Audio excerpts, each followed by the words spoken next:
9 casos, ahora deben tener más, 4 embarazos, ¿sí? Entonces, ¿cómo funciona? Es un trasplante temporal. Básicamente lo que se hace es se le trasplanta a la paciente el útero, después se espera un tiempo para ver si hay rechazo, en general 1 año. Si no hay rechazo, se hace una transferencia embrionaria, esto siempre es con técnicas de reproducción asistida, se sigue el embarazo y después de ese embarazo en general se saca el útero. Y la cirugía es más compleja en el donante, donde uno tiene que sacar el útero de una forma especial y dura 10 horas a veces en la cirugía para sacar el útero, que en el que lo recibe, ¿sí? Acá tenemos, ejemplos de rechazo, fíjense la infiltración linfocitaria en el útero, y ese es el problema, ¿sí? El problema es que si hay rechazo hay que sacarlo, como pasaría con un riñón, ¿sí? Y acá, vemos, esto fue publicado en el Lancet, ¿sí? Nacimiento vivo después de trasplante de útero. Fíjense acá, cómo se hace una sutura de la vagina y se suturan, las arterias uterinas a las ilíacas, ¿sí? Esto es cuando se está sacando el útero al donante, ¿sí? Y esto es cuando se lo coloca al receptor, ¿sí? Esto es cómo siguió ese embarazo. Fíjense que el bebé creció bien, no hubo alteraciones en el flujo de las arterias uterinas, ni tampoco en el flujo de la arteria umbilical, y el bebé, nació de pretérmino tardío, creo, creo que a las 36 semanas. Acá están las ecografías, ¿sí? Entonces, en paralelo a la paciente se le hace una técnica de reproducción asistida y, como dijimos, se le transfiere después de 6 a 12 meses de haber tenido trasplantado el útero para ver que no haya rechazado, ¿sí? Y estos fueron los primeros 3 casos, ¿sí? Fíjense, el primer caso, el receptor Rokitansky Kuster-Hauser, con un índice de masa corporal de 25, monorrena, a veces coinciden, recuerden estas malformaciones mullerianas con malformaciones renales, ¿sí? El dador era una amiga no relacionada que tenía 61 años, es decir, puede ser posmenopáusica la paciente, ¿sí? Le puede regalar el útero a su amiga, ¿sí? Gesta 2 para 2, tenía paridad completa y era posmenopáusica y un índice de masa corporal de 60. Fíjense lo que tardó el trasplante: 10 horas en sacar el útero y 4 horas en colocarlo, ¿sí? ¿Cómo fue el embarazo? Fue un FIV con transferencia de embrión único y se usaron, varios uterinhibidores, varios inmunosupresores. El nacimiento fue a las 31 semanas porque la paciente desarrolló preeclampsia, ¿sí? Y fue una cesárea. El bebé pesó 1,7 kg, a 9,10. Segundo caso, 28 años, de vuelta, Rokitansky Kuster-Hauser, y fue su mamá, su madre premenopáusica de 50 años la que le donó el útero. 11 horas para sacárselo, 4 horas para ponerlo, de vuelta. Lo mismo, nació a las 34 semanas por colestasis con 2,3 kg. Y el tercer caso había sido un cáncer de cuello, ¿sí? Un estadio 1B, histerectomía parcial radical, ¿sí? La madre también, que le pasó de 53 años, premenopáusica, que le donó el útero a su hija, ¿sí? 10 horas y 4 horas, IVF, quinto intento, ¿sí? Solamente le taqueolimus, ¿sí? de inmunosupresor. Nació a las 35 semanas, también por colestasis, y todavía no queda claro si estos embarazos tienen más riesgo de algunas complicaciones obstétricas, como colestasis gravídica, como preeclampsia, ¿sí? Estos fueron datos presentados en Creta, en el Congreso de la Fetal Medicine Foundation, ¿sí? En Estados Unidos hace unos poquitos años se hizo el primer caso, ¿sí? Y ahora hace poco, esto de hecho está el video en Time, ¿sí? Este es el primer niño en Estados Unidos nacido por un trasplante de útero. Se hizo en Baylor College, en Texas, me parece. En Dallas. Es Texas.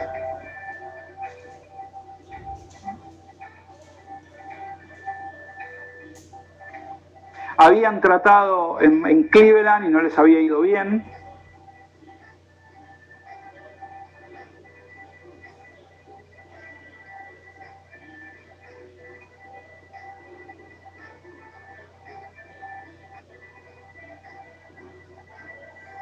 En nuestro hospital, no lo hacemos porque lamentablemente, el hospital por cuestiones así ideológicas no está de acuerdo con las técnicas de reproducción asistida de alta complejidad, ¿sí? Pero tenemos cirujanos que estaban interesados en hacer esto. En Argentina no se ha hecho ninguno. Y este año, 2018, se publicó un caso de Brasil, que es el primer caso de trasplante cadavérico de útero, ¿sí? Entonces, en septiembre de 2016, una mujer de 32 años con ausencia congénita de útero, sí, Mayer, Rokitansky, Gusterhauser, ¿sí? Se le hizo un trasplante en el Hospital de Clínicas de San Pablo, ¿sí? De un donante que había muerto, una donante que había muerto de una hemorragia subaracnoidea. El donante tenía 45 años y había tenido 3 partos vaginales. Tampoco se sabe mucho si es necesario, si es mejor que la paciente haya tenido partos o no. El receptor tenía, bueno, un ciclo de fertilización in vitro, 4 meses antes tuvo un ciclo 4 meses de trasplante, que había dado un blastocisto, 8 blastocistos criopreservados. Bueno, ¿y qué pasó? Bueno, se hizo la transferencia de un embrión simple 7 meses después de la implantación. Fíjense la apariencia que tiene este útero. Yo no sé si fuera la paciente si aceptaría que me trasplante de útero. No hubo, la realidad es que funcionó, no hubo, digamos, rechazo, y el bebé nació el 15 de diciembre del 2017, llegando a las 36 semanas, una niña de 2.500 gramos, ¿sí? Con buen resultado. El útero después se le sacó 7 meses, o no sé cuánto tiempo después se le sacó el útero. Acá está el útero antes de colocarlo, y este es el útero implantado, que bueno, ya tiene una mejor pinta, y esto es todo el esquema de inmunosupresores, que es bastante complejo, ¿sí? Acá está la bebita. Esto es histología después de las arterias uterinas, una vez que se lo sacaron, y esto es de vuelta la cirugía. Entonces, esto está creciendo en el mundo, y son embarazos que, bueno, que vamos a ver cada vez más, y que no sabemos cómo van a funcionar, pero son, a ver, el epítome de lo que es un embarazo de alto riesgo, ¿sí? El útero no es de la paciente, probablemente haya riesgos mucho más altos inmunológicos de preeclampsia y de un montón de otras patologías, pero bueno, aparentemente hay resultados buenos, así que incluso con úteros de posmenopáusicas, así que esto nos puede tocar el lunes que nos venga una paciente que tenga esto, ¿sí? Y el próximo paso es la ectogénesis, que es básicamente poder hacer un desarrollo de un feto en un útero artificial, ¿sí?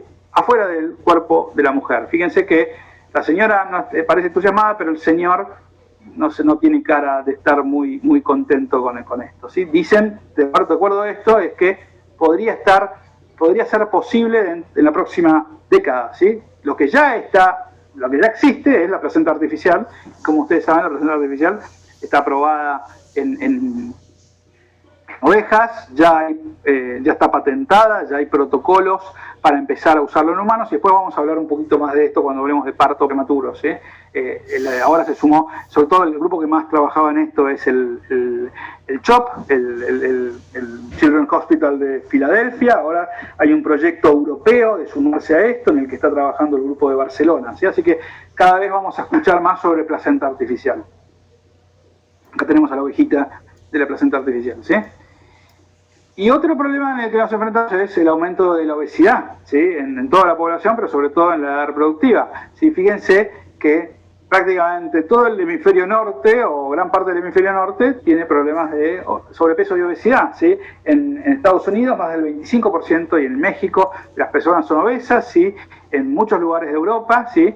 Mientras que, bueno, de vuelta, en África le pasa lo contrario, ¿sí?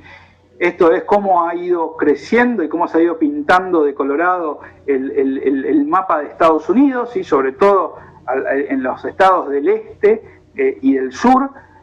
Hay más de un tercio de las personas que son obesas. Esto es algunos países de Europa también, y esto es, bueno, la prevalencia global de obesidad, ¿sí? Argentina, aparentemente tenemos entre un 20 y un 30% de obesidad, ¿sí?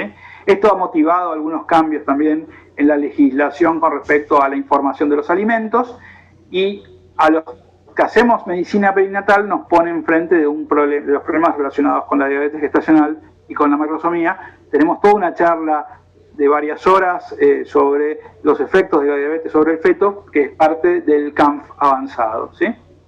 Esto es la prevalencia de sobrepeso en niños, ¿sí? Fíjense de vuelta, bueno, acá no tenemos datos, pero debe ser parecido a Chile, ¿sí? O parecido me parece, o a Brasil, o sea, o entre medio, o sea que debemos estar entre 20 y un 30%, ¿sí? esto cómo ha ido subiendo la obesidad infantil, que es un problema grave de salud, ¿sí? Y de hecho se piensa que para el 2022 va a haber más niños adolescentes obesos que desnutridos en el mundo.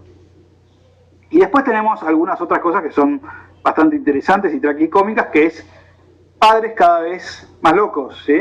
O sea, y algunos movimientos que son bastante llamativos, ¿sí? El parto es nuestro, el nacimiento loto, este es el nacimiento loto, ¿sí? Un ritual, como si fuéramos los indios, ¿sí? Para nuestro tiempo, ¿sí?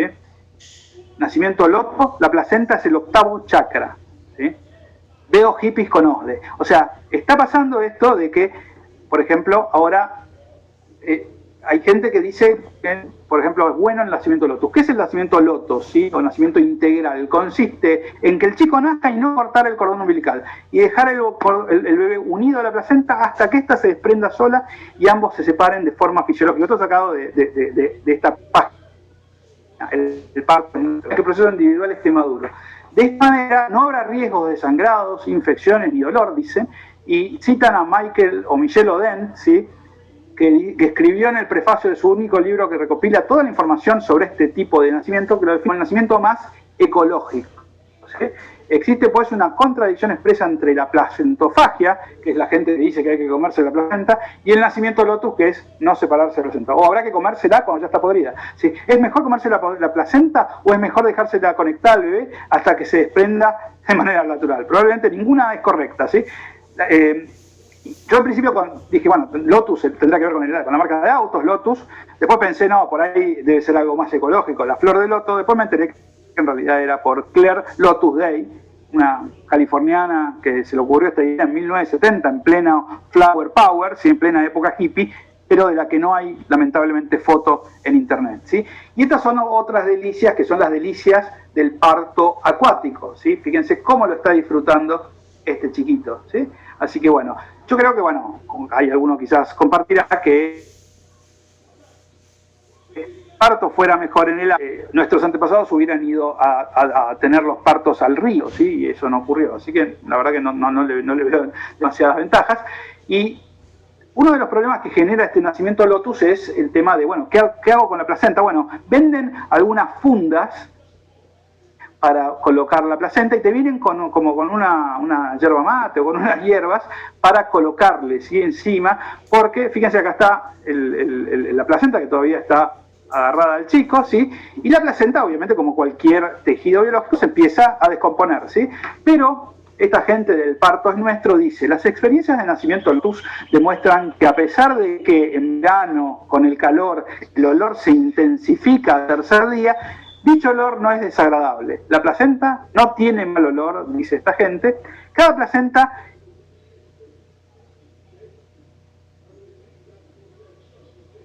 se emborracha con el olor de su cría, al igual que lo hace con la placenta. Se comprueba también que la placenta no se descompone mientras está unida al bebé por el cordón y no hay necesidad de cuidarla con sal marina, aceites o especias, en fin. ¿Y qué hacemos después con la placenta? Bueno, hay gente que, por ejemplo, hay algunas recetas para hacer polenta, lasaña. También por ahí, ahora que estamos tan acostumbrados a comer polenta, también se puede comer con polenta, ¿sí? Y hay gente que también, incluso hace cápsulas. ¿Qué pasa si el cordón no se desprende? Bueno, te podés hacer un carrito para que el chiquito vaya a preescolar con el carrito y la placenta, ¿sí? O si no, bueno, también tenés el tema de hacerte algunas, deshidratarla y comerte la placenta para no sé qué. En fin. Pasemos entonces a otras cuestiones, las patologías fetales. Bueno, ¿qué patologías fetales nos deberían preocupar y qué está pasando con ellas en los últimos años? Bueno, las aneuploidías, como siempre, la prematuridad, la restricción de crecimiento, las malformaciones, la anemia, las infecciones, los síndromes genéticos, solo algunas de ellas. Si miramos en cuáles fueron las causas de muerte intraútero en nuestro hospital entre el 2009 y el 2016, esto no lo tengo actualizado ahora, van a ver que hay básicamente 4 grupos. 40% de las veces, estos son 90 muertes intrauterinas, no podemos llegar a un diagnóstico, no sabemos, la causa de muerte es desconocida. Y hay que lidiar con eso y hay que lidiar con esa información, ¿sí? Hay algunas cosas que se pueden hacer para tratar de reducir esta no diagnóstico, digamos, tratando de que los padres accedan a estudios genéticos, activando un protocolo del que vamos a hablar para poder manejar el feto muerto como una emergencia genética, ¿sí? También que los padres ofrecerles un poco más del tema de la autopsia, pero bueno, 4 de cada 10 fetos que se mueren intraútero en nuestro hospital no sabemos de qué se murieron, ¿sí? Y esto es probablemente la norma, e incluso en otros centros probablemente sea más alto, o sea, quizás 60, 80%, ¿sí? Después, hay un grupo de un 30% que, digamos, la causa o el grupo de causas más conocidas tiene que ver con patología fetal. En nuestro hospital, que somos un centro de derivación, ¿sí? O sea que quizás esto esté sesgado. Entonces, 30% tienen que ver con malformaciones, 40%, aneuploidía, 21%, translucencias nucleares aumentadas en las cuales no se llegó a un diagnóstico porque los padres declinaron digamos, los estudios prenatales, o hidrofetal, ¿sí? Después, el segundo grupo tiene que ver con algunas complicaciones maternas, ¿sí? Que tienen que llamar como desprendimiento, ¿sí? Un tercio de este 20%, diabetes gestacional, infecciones y preeclampsia. Y después, un 10% tiene que ver con patología placentaria o ovular, ¿sí? Es decir, insuficiencia placentaria, la más frecuente, problemas con el cordón, nudos de cordón, en fin, problemas con el cordón, o una rotura prematura de membranas previable, ¿sí? Antes de las 24 semanas. Esas son algunas de las causas y sobre lo que podemos trabajar a lo largo del curso de cómo tratar de prevenirlas, ¿sí? Específicamente con las malformaciones, no pareciera, si uno las toma las malformaciones como un grupo completo, sin desdoblarlas en los distintos diagnósticos, que hubiera un aumento en la prevalencia. Fíjense que desde los fines de los 70 hasta principios de 2000 está bastante planchada la prevalencia de malformaciones. Pero para algunas malformaciones sí ha habido cambios. Bueno, el caso clásico es la prevalencia de defectos del tubo neural, luego de la fortificación con folato, ¿sí? Fíjense cómo ha ido bajando, pero después se estabilizó, ¿sí? El folato, como vamos a ver, no es capaz de erradicar los defectos del tubo neural, hay un límite en la acción de ácido fólico en los glóbulos rojos, debajo del cual va la prevalencia, porque hay otros mecanismos por los cuales se pueden producir defectos del tubo neural que no tienen que ver con déficit de folato, ¿sí? Al contrario, fíjense lo que ha ido pasando con las malformaciones adenomatosas quísticas pulmonares, ¿sí? Han ido subiendo desde fines de los 90 hasta la primera década de este siglo. Lo mismo con la gastrosquisis, sobre todo en mujeres jóvenes, ¿sí? Esto ya lo sabíamos, pero fíjense que ha seguido subiendo, ¿sí? Sobre todo en pacientes por debajo de los 20 años, pero también en las que tienen 20 a 24 años, y un ascenso mucho menos marcado en mujeres que tienen más de 25 años. Esto es lo que ha pasado con las trisomías 21, ¿sí? La prevalencia de trisomía 21 en países del hemisferio norte se ha mantenido estable, pero ha sido a expensas de que cada vez ha habido más terminaciones selectivas del embarazo, más eugenesia, porque la postergación de la maternidad obviamente se debería asociar a un aumento en la prevalencia de todas las trisomías, ¿sí? Pero esto está compensado con el aborto electivo de estos fetos gracias digamos, el screening en general prenatal. Y después tenemos una pregunta que todavía está no resuelta, que es ¿qué ha pasado con el autismo? ¿Sí? Fíjense, la prevalencia de autismo desde los años 70 ha crecido exponencialmente, y esto no sabemos si tiene que ver con que realmente hay más autismo o realmente lo diagnosticamos más. Pero hay varios estudios que relacionan algunas influencias, entre ellas, por ejemplo, la diabetes, con riesgo de autismo postnatal, entonces sabemos que la diabetes cada vez es más prevalente, ¿sí? Y por último, dijimos que la postergación de la maternidad se asocia a problemas de fertilidad. Bueno, las técnicas de reproducción asistida también, como ustedes saben, se asocian a un riesgo aumentado de defectos congénitos, y en promedio un 30% más. Esto lamentablemente no se los dicen a los padres en los centros de fertilidad, y a ver, por más de que la mayoría de esos padres igual se realizarían ese estudio, sería bueno que los padres lo sepan, porque para uno tomar una decisión, digamos, libre, tiene que contar con toda la información. Esto sobre todo se asocia a técnicas de micromanipulación, y esto también lo vamos a abordar en una clase que tenemos como parte del CANF avanzado, ¿sí? Y esta es la prevalencia de defectos congénitos mundial, ¿sí? Si, de acuerdo a March of Dimes. Si miramos dónde estamos nosotros, bueno, nosotros no estamos tan mal, estamos más cerca de los países que tienen, digamos, baja prevalencia. acá estamos entre los más bajos de los intermedios, digamos, ¿sí? Cada vez más cerca de Venezuela, y eso es una apreciación política, pero fíjense que acá está Argentina, ¿sí? Al ladito de Venezuela, y un poquito más alejada de Uruguay y Chile. Yo diría que cada vez más alejada de Uruguay y Chile. Esto es lo que pasa en un centro de derivación, digamos, como el nuestro, ¿sí? Estos son los malformados evaluados anualmente, esto es entre el 2009 y el 2018. Si vos pones una unidad de medicina fetal, los que están alrededor tuyo te van a empezar a derivar. Sobre todo porque para tener una unidad de medicina fetal uno debería tener también cirujanos infantiles, cardiólogos infantiles, en fin, neonatólogos y todo un equipo, ¿sí? Entonces, ¿qué es lo que pasó desde que empezamos con nuestra unidad de medicina fetal hace más de 10 años? Bueno, que cada vez vemos más malformados, ¿sí? Vemos de hecho como 3 malformados nuevos por semana y nacen como 10 malformados por mes. Y esto ha modificado también el perfil de nuestra neonatología, ¿sí? La mayoría de las neonatologías del país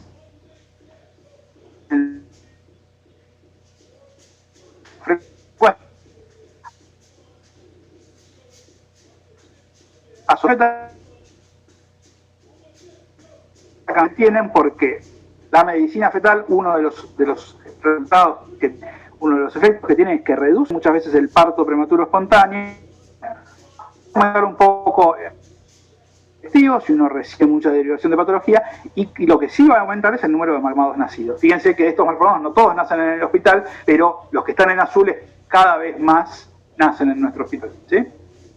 Esto es la cantidad de fetos con patología que evaluamos anualmente desde que empezó la unidad, que evaluamos 23, y ahora el último año antes de COVID fue 10 veces más. COVID probablemente tuvo alguna influencia en que complicó el traslado de pacientes de las provincias y también redujo el número de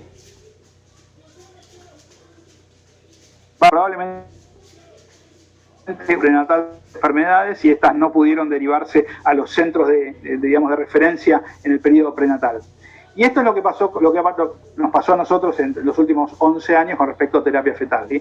Inicialmente la terapia fetal que hacíamos era terapia fetal de baja complejidad, transfusiones intrauterinas, derivaciones pleuroamnióticas, toracocentesis, cistocentesis, y bueno, a partir sobre todo del 2013 empezamos a hacer fetoscopías, ¿sí? Y eso ha crecido, y después también en ese mismo año aumentó muchísimo, y somos el centro que por lejos tiene más experiencia en cirugía a cielo abierto, ¿sí? Durante el embarazo, y el promedio es que hacemos más o menos entre 2 y 4 cirugías fetales al mes, ¿sí?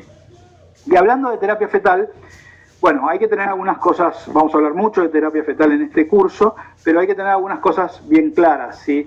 La terapia fetal, bueno, requiere algunos requisitos. Algunos requisitos tienen que ver con la patología y otros requisitos tienen que ver con la intervención per se.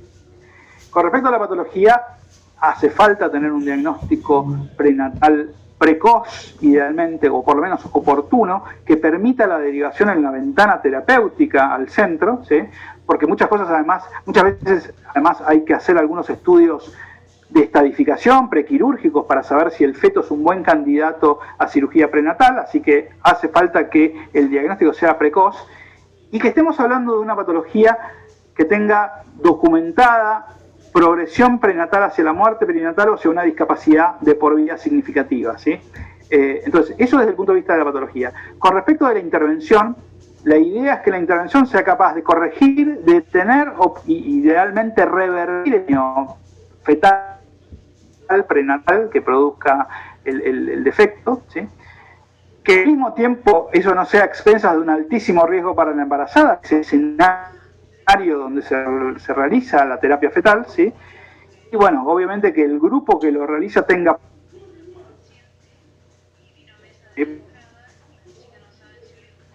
y práctica, o sea, si uno hace una cirugía fetal al año, es como si juegas al ping-pong una vez al año. No vas a ser un capo, ¿sí? Tenés que jugar probablemente todas las semanas al ping-pong para ser bueno. No, con la cirugía fetal es lo mismo. Si tenés una al año, y no sé si es una buena idea tener un programa. Tenés que tener por lo menos una al mes o varias al mes, ¿sí?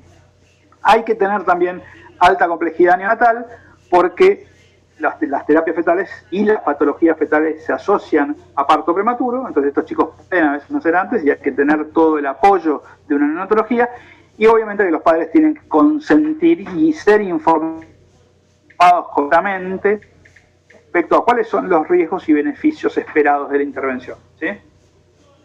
Y la terapia fetal la podemos dividir en más o menos dos grandes grupos, ¿sí? La terapia farmacológica, ¿sí? Y alguna de ellas es una terapia muy popular. La más popular de ellas es los corticoides, digamos, reducir los efectos de la prematuridad. Vamos a una charla entera en el módulo de prematuridad. Los corticoides para detener el crecimiento de tumores pulmonares, de lo que vamos a hablar cuando hablemos de lesiones pleuropulmonares, ¿sí? Corticoides para prevenir virilización de la hiperplasia cerebral congénita, que vamos a hablar cuando hablemos de malformaciones genitales. Los antiarrítmicos, que hablamos en una clase especial de arritmias fetales, que no me acuerdo, me parece que es del CANF avanzado, y los anticuerpos y corticoides para, por ejemplo, la trombocitopenia aloinmune. Pero quizás los tratamientos que son más taquilleros son los tratamientos invasivos, que pueden ir desde tratamientos bastante simples con agujas, como una tesis, tratamientos con colocación de catéteres, ¿sí? Y tratamientos endoscópicos que son más quirúrgicos en realidad, como fetoscopía o directamente la cirugía abierta, que se hace en menos de 5 centros en el país, se hacen 3 centros en el país, ¿sí? Y muy pocos centros en el mundo, menos de 100 centros en el mundo, ¿sí? En realidad como unos 50. Esto empezó hace varios años, empezó en los años 80 con Mike Harrison en California, ¿sí? En San Francisco, ¿sí? Mike Harrison, un cirujano infantil, frustrado por los resultados demasiado tarde, porque la patología ya estaba demasiado avanzada para el momento del nacimiento, fue el primero en hacer los tratamientos en muchos casos, pero el lema de más vale pedir perdón que permiso, ¿sí? Muchas de las prácticas que hizo Harrison ya no se hacen más. Acá está colocando un catéter vesicomniótico, ¿sí? Después, bueno, pasamos una etapa científica de la terapia fetal, algunas de las cuales también participó Mike, como los estudios en animales que se usaron durante los años 80, ¿sí? Y para el año 2000 empezaron a hacerse algunos estudios controlados aleatorizados que realmente documentaron el beneficio de algunas terapias fetales, ¿sí? La primera terapia fetal que fue correctamente documentada desde el punto de vista metodológico fue el tratamiento con fotoablación del síndrome transfundido transfusor en el año 2004 por el consorcio Eurofitus, y segundo fue el Trial MOMS publicado en marzo de 2011, hace 10 años, que demostró los beneficios de la cirugía fetal de espina bífida. Pero todavía tenemos bastantes desafíos actuales, ¿sí? Se está investigando y ya se está por publicar este año, que ya tenemos los datos antes de que hablemos de hernia fragmática, ¿sí? Ya fue enviado los manuscritos de las 2 ramas del Total Trial, del que vamos a hablar, digamos que buscó ver a ver si la oclusión traqueal fetoscópica es beneficiosa para un feto con hernia fragmática severa. Está avanzando el tratamiento de espina bífida, tratando de que cada vez sea menos invasivo, ¿sí? Todavía hay dudas con respecto a cuál es el mejor tratamiento para los problemas urinarios, ¿sí? Después del Pluto Trial, del que vamos a hablar, ¿sí? El principal, enemigo de todas estas terapias fetales sigue siendo la rotura prematura de membrana, así que también se está investigando a ver si se pueden generar algunos sellantes de membrana, ¿sí? Y cada vez avanza más la terapia génica, de la que también en el CANF avanzado tenemos una clase entera, y la placenta artificial, ¿sí? Hablando específicamente y de todo, vamos a tener clases enteras de cada una de estas cosas, pero bueno, del síndrome transfundido transfusor, esta fue, hoy en día es el tratamiento de rutina de esta patología a partir del estadio de Quintero 2, ¿sí? Obteniendo, tasas de sobrevida de al menos un gemelo mayores al 70%, en nuestro hospital es como 81, 82%, y consiste básicamente en dicorionizar digamos, la placenta de estos fetos. Con respecto a las obstrucciones urinarias, esto es más difícil porque es una patología que empieza muy temprano y que primero destruye los riñones y después el oligohidramnio precoz y crónico atenta contra el desarrollo pulmonar. Entonces hay que llegar muy temprano, y el único trial que se hizo al respecto, digamos, no demostró, hubo problemas de reclutamiento porque se hizo en Europa, el Pluto Trial. Sabemos que el tratamiento